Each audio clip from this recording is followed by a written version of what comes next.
सोच कर देखें, यही काम अगर मुसलमान कर रहे होते, मकबरे की जगह पर अगर मंदिर होता तो अब तक इस देश में क्या हो रहा होता।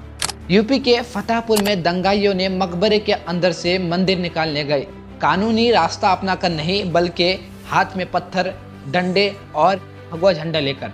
जरा सोचिए, 200 साल पुराने मकबरे को मंदिर कहकर हंगामा खड़ा कर दिया है।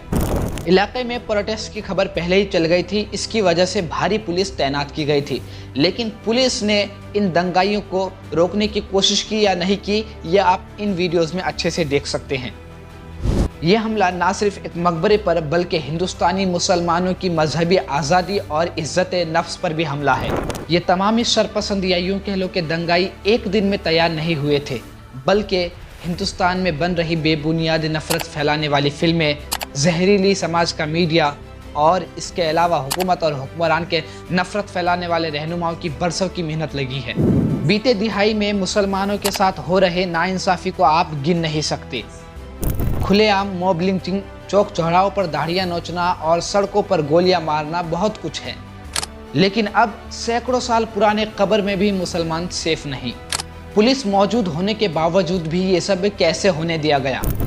इस मामले में 150 लोगों के खिलाफ FIR दर्ज हुआ है। क्या ये कागजी कार्रवाई होगी या वाकई सजा होगी इन्हें? हुकूमत अक़लियतों के मुक़द्दस मुक़ामात की तहफ़्फ़ुज़ के लिए क्या इक़दामात उठा रहे हैं?